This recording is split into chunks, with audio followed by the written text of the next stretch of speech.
Masonomando Mambote, Matondo Kwanzambi. Effectivement, c'est ça la réponse.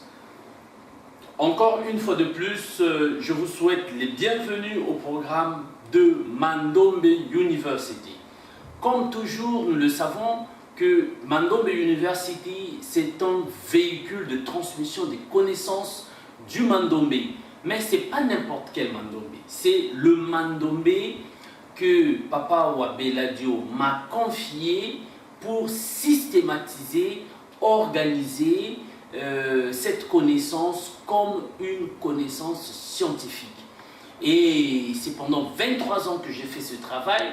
À l'époque, lorsque Papa Wabeladio m'a confié cette responsabilité, j'étais à la faculté de théologie en tant qu'étudiant et j'ai été mise à la disposition du centre Mandombe, à la disposition du docteur Wabeladio, qui m'a transmis les connaissances à l'état brut. Et il m'a confié la responsabilité de transformer ou encore systématiser toutes ces connaissances dans une perspective épistémologique. Donc, les connaissances que nous sommes en train de vous transmettre à travers le programme de Mandombe University, c'est le fruit, le résultat des recherches sur la systématisation de la connaissance du Mandombe que Papa Wabeladio m'avait confié en 1997. Donc, voilà pourquoi je vous demande de venir avec moi pour suivre le cours d'aujourd'hui, qui est un cours très intéressant. Nous allons aujourd'hui parler du fonctionnement du système de pensée Mandombe. Mais dans le fonctionnement du système de Mandombe, nous avons le système organisationnel d'Mvoala. Dans le cadre de l'organisation, du système organisationnel d'Mvoala, nous avons l'étude d'Mvoala Zampamba et l'étude d'Mvoala Zapiluka. La leçon passée, nous avons fait l'étude d'Mvoala Zampamba, ou encore les éléments simples. Comme nous le savons, dans le fonctionnement du système de pensée Mandombe, nous avons le système organisationnel de Mvoala, et cette étude organisationnelle, ou bien encore ce système organisationnel de Mandombe, a trois types d'études. Nous avons l'étude de Mvoala Zampamba, l'étude de Mvoala Zapiluka et l'étude de Mvoala Zampimpita. Donc aujourd'hui, en fait, nous allons étudier les Mvoala Zapiluka.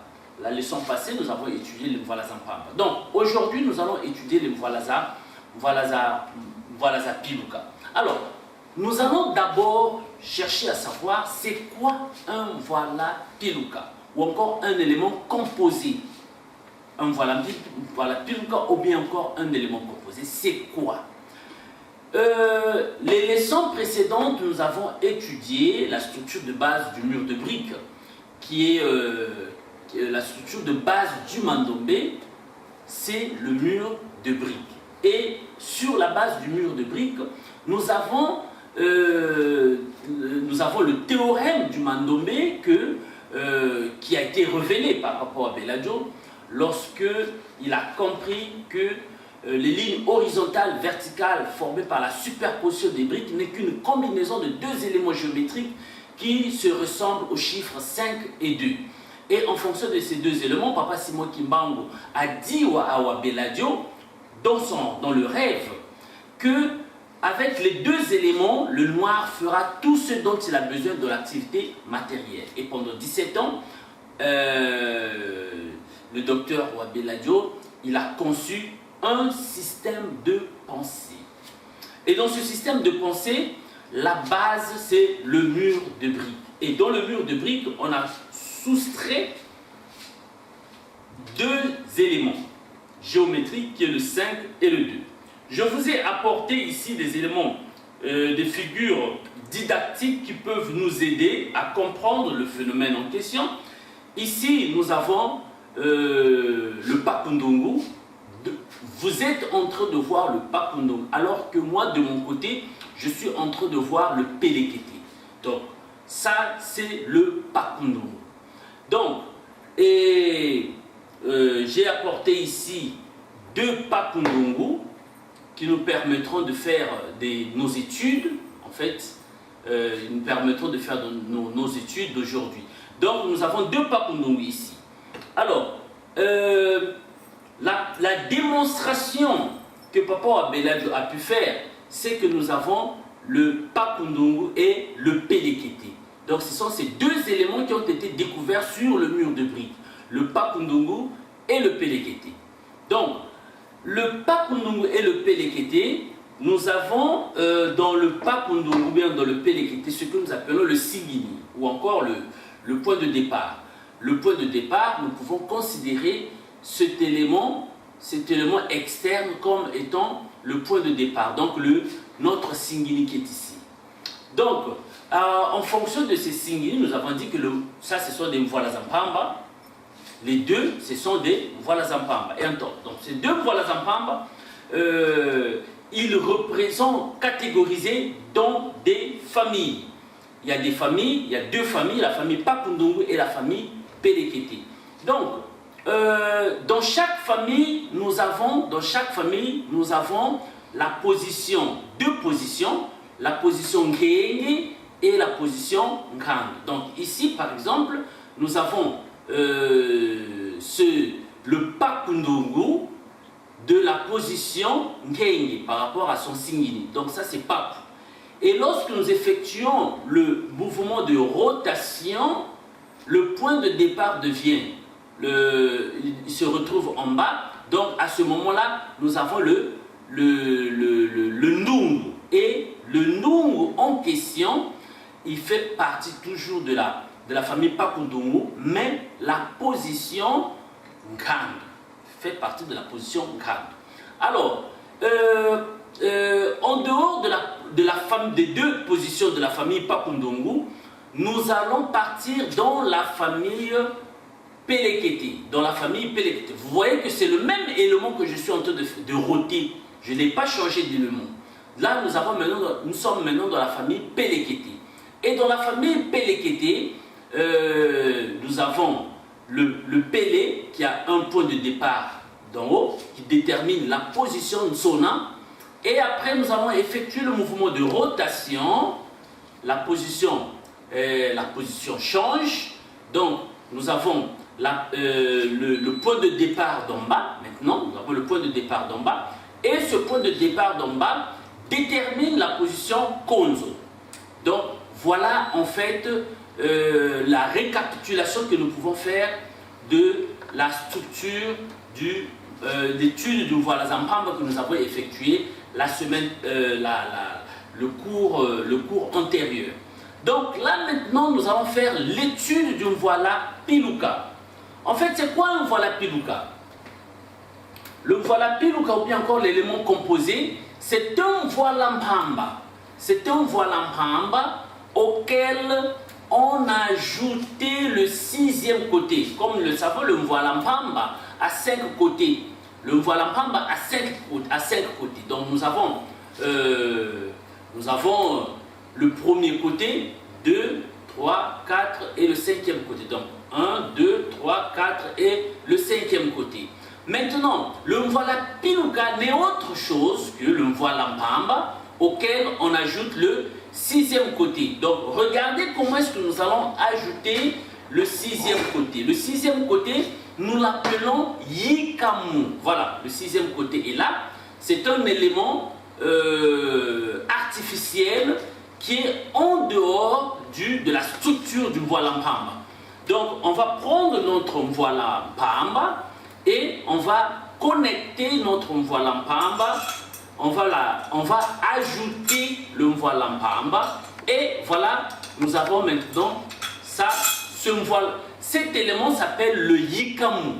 Yikamu veut dire en Kikongo, vient du mot Yika. Yika, c'est le verbe ajouter.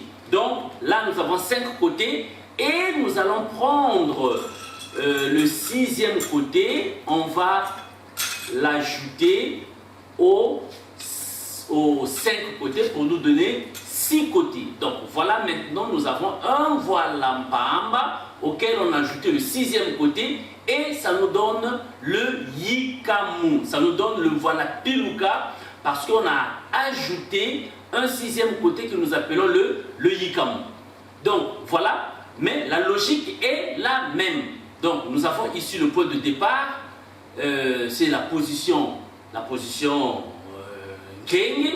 Et lorsque nous allons effectuer le mouvement de rotation, la position Kenge devient la position Ngandu. Et lorsque nous allons effectuer le mouvement, un autre mouvement, nous allons constater que nous avons changé de famille. C'est la position Konzo. Et lorsque nous allons effectuer le mouvement de rotation, c'est la position Sona.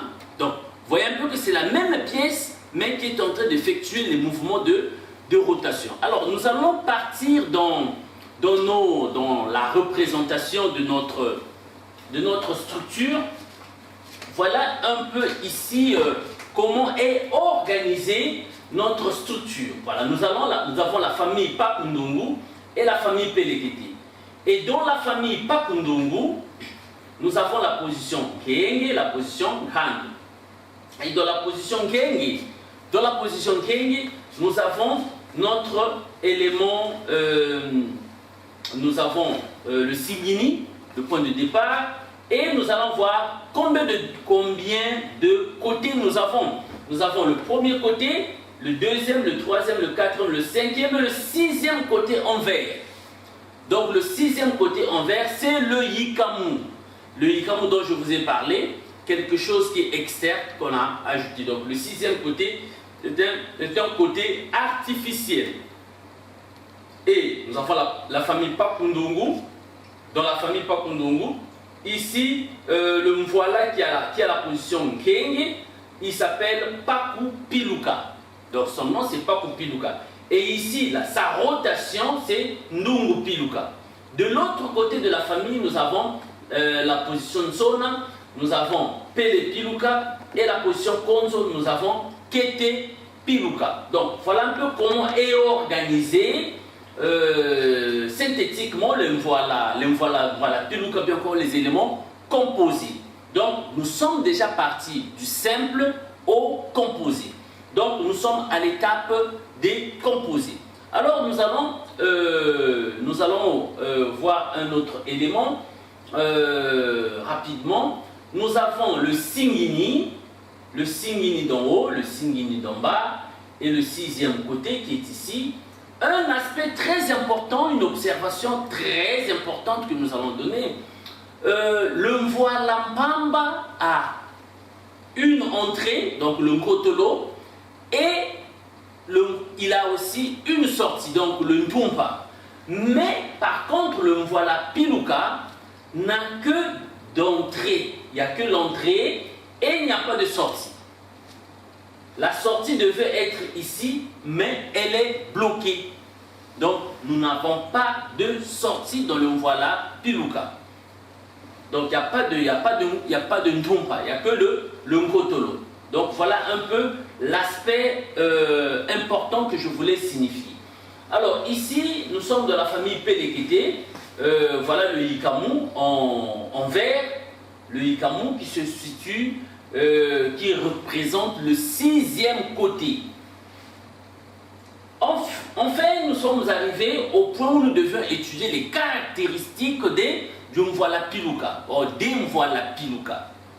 Dans les caractéristiques, nous avons 3 types de caractéristiques. Nous avons le côté, la partie, en fait, les parties et les extrémités. Donc, dans les côtés, nous avons le Mvoala Piluka à 6 côtés, donc 1, 2, 3, 4, 5. Le 6e côté est en vert, pour bien identifier le 6e côté que nous appelons le yikamu. Alors, en dehors des côtés, nous avons les parties. Donc, ça n'a pas changé. On a 2 parties, la partie supérieure et la partie inférieure. Donc, ici, nous avons la ligne rouge sépare le Mvoala en 2. Nous avons la partie supérieure et la partie inférieure. En fait, après, nous avons les extrémités. nous avons l'extrémité gauche et l'extrémité droite.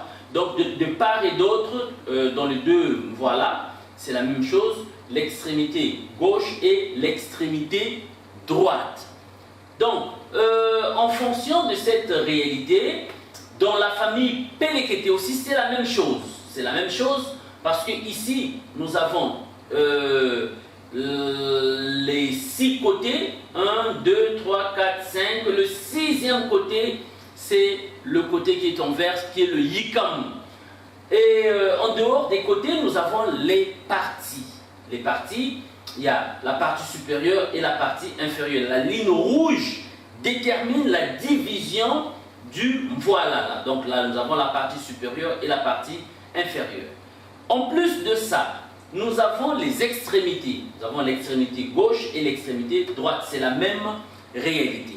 Donc, voilà un peu, en réalité, les questions fondamentaux que nous étions en train de présenter en ce qui concerne les Mwalaza Piluka. En dehors de ces 3 éléments qui représentent les caractéristiques du Mwala, nous allons voir maintenant un aspect aussi important que nous avons déjà étudié dans l'étude de Mwalaza Mpamba. En fait, c'est la même chose qui va continuer dans cette étude. En fait, c'est l'étude des mesures. C'est quoi la mesure des Mwala? C'est ce que nous avons déjà étudié la fois passée. Et c'est la même réalité que nous allons étudier. En réalité, l'étude du Mwala, le Tezo Kiamwala.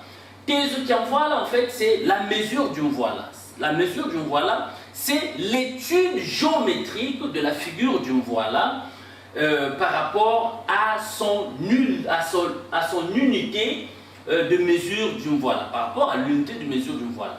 Et l'unité de mesure du Mwala, c'est le côté. Et en fonction du côté, en fonction de cette étude géométrique se fait en fonction de l'espace ou le plan dans lequel le Mwala sera transcrit. Donc, c'est ce Mwala qui, c'est ce plan, nous avons le plan et nous avons le Mwala que nous devions inscrire dans le plan. Si le plan est petit, ça veut dire que nous devions jouer avec les mesures des Mwala pour savoir insérer, pour savoir inscrire, bien encore transcrire notre Mwala dans le plan. Donc faire le nécessaire que le Mwala soit inscrit dans le plan en fonction de la réalité du plan, en fonction de la réalité de l'espace. Donc si l'espace est petit, ça veut dire que nous devions jouer avec les dimensions des Mwala, encore les mesures de Mwala, pour bien insérer le Mwala, pour que le Mwala ne soit pas, pour qu'on n'insère pas un Mwala à moitié par exemple. Il faut que tout le Mwala soit inscrit dans le voile, dans le plan. Donc voilà pourquoi on dit que le Tezo Kiamwala, c'est l'étude géométrique de la figure du Mwala par rapport à l'unité de mesure du Mwala qui est le côté et en fonction de l'espace dans lequel sera transcrit le Mwala. Et c'est cette réalité, en fait c'est cette réalité qui définit l'essence mathématique du système de pensée Mandorbe. En dehors de la définition que nous avons donnée du Tezo Kiamwala, nous avons l'objectif. Quel est l'objectif du Tezo Kiamwala ou encore de la mesure de Mwala? Eh bien, l'objectif de la mesure de Mwala consiste à varier et adapter la figure de Mwala dans n'importe quel plan ou encore dans n'importe quel espace. Et voilà pourquoi c'est très important, la mesure de Mwala est très importante pour, en ce qui concerne les études appliquées. En fait, c'est l'application de la mesure de Mwala, c'est beaucoup plus utile dans les sciences appliquées du Mandorbe. L'urbanisme, par exemple pour faire l'échelle, on utilise les mesures des Mwala. L'architecture, la construction civile et l'art et l'écriture. Lorsqu'on fait de la calligraphie, par exemple, du mandombe, on utilise les mesures des voiles. Lorsqu'on veut combiner, par exemple, les caractères ou bien encore les syllabes de 45 degrés qui sont plus longues par rapport aux syllabes de 0 degré qui sont plus courtes. Effectivement, si on veut faire de la calligraphie, on doit jouer avec les mesures. Soit on utilise les mesures rectangles, les mesures carrées, et c'est ce que nous allons voir. Nous avons 3 types de mesures. Nous avons les mesures carrées, les mesures rectangles et les mesures mixtes.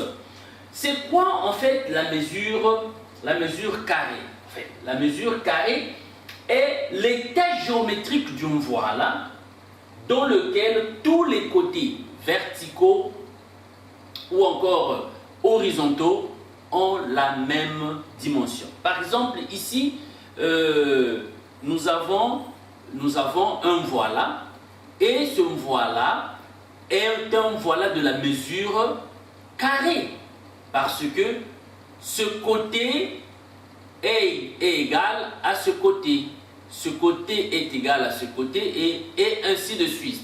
Donc les mesures, le côté horizontal est égal au côté vertical.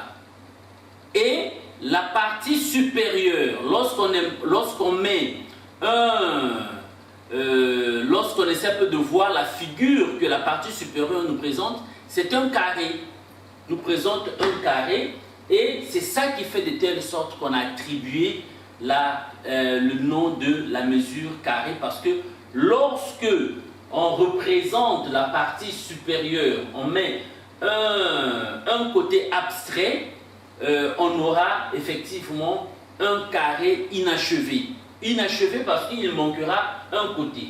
Mais en bas, on a un carré, dans le cas des Mvalaza Piluka, on a un carré achevé. En bas, par exemple, on a un carré achevé parce que nous avons un carré par rapport au 6e côté que nous avons ajouté au niveau de l'extrémité contraire du signe du voile. Donc voilà un peu la mesure carrée. On va récapituler la mesure carrée. Il y a mesure carrée lorsque dans un voile, tous les côtés verticaux, les côtés horizontaux ont les mêmes dimensions. Nous allons maintenant partir dans l'illustration de la mesure carrée. Effectivement, c'est ce que nous avons déjà expliqué. Même dans la famille Pelekete aussi, c'est la même chose. Et la mesure rectangle. La mesure rectangle, c'est l'état géométrique d'une voile dans lequel les côtés horizontaux ont des dimensions supérieures par rapport aux côtés verticaux. Ou encore des côtés verticaux ont des dimensions supérieures par rapport aux côtés horizontaux.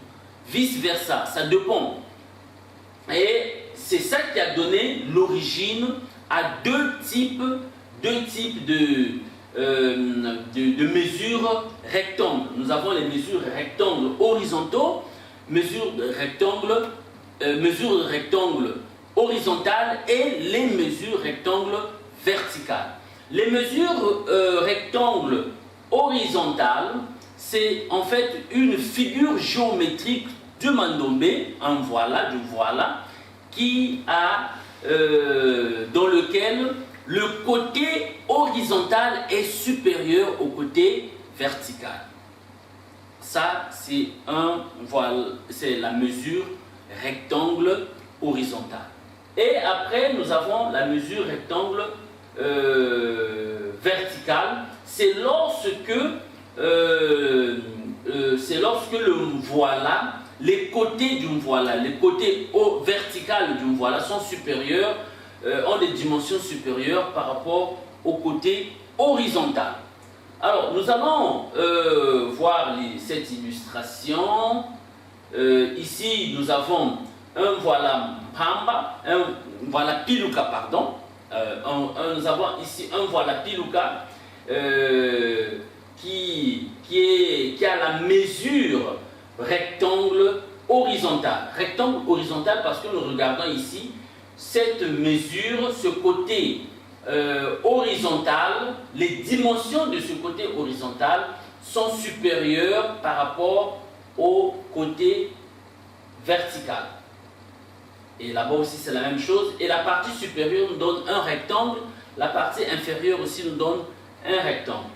Maintenant, en ce qui concerne ça aussi, c'est la même réalité, mais dans la famille Pelekete. Et ici, voilà, nous avons la mesure rectangle verticale.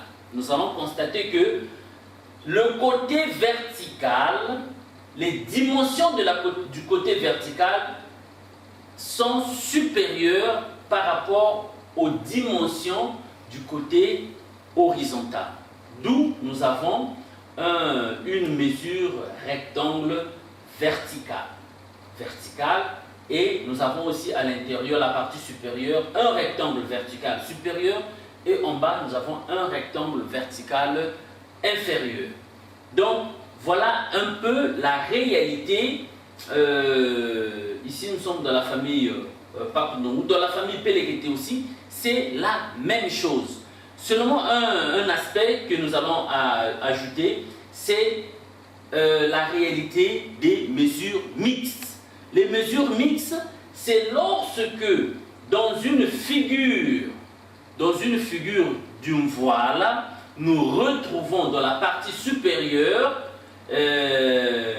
un carré, ou bien encore les mesures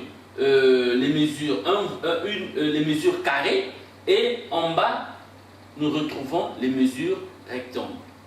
Donc, c'est lorsque nous avons une combinaison des mesures, les mesures carrées et les mesures rectangles dans une même figure. Donc, voilà un peu pour aujourd'hui ce que nous tenions à vous présenter.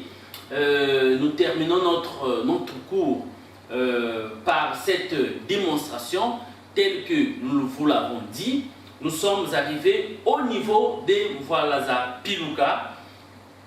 Et en fonction des Mvwalaza Piluka, nous pouvons maintenant transiter à la troisième catégorie de Mvwala, qui est le Mvwala Mpimpita. Donc la prochaine fois, nous allons étudier le Mvwala Mpimpita. Le Mvwala Mpimpita, en fait, c'est la troisième catégorie de Mvwala, ou ce que nous appelons les Mvwala complexes. Donc, le Mvwala Piluka, c'est une catégorie de Mvwala de transition. C'est la transition qui nous permet de passer du Mvwala Mpamba au Mvwala Mpimpita. Nous devions passer nécessairement par le Mvwalaza Piluka. Donc, voilà ce que nous tenions à vous dire pour aujourd'hui. On a terminé notre leçon. Nous vous remercions pour votre attention. Nous vous demandons de suivre, d'assister, de suivre encore et encore cette vidéo pour que vous puissiez intérioriser les concepts que nous sommes en train d'utiliser. Et la prochaine fois, nous aurons un cours pratique où nous ferons beaucoup des exercices au tableau.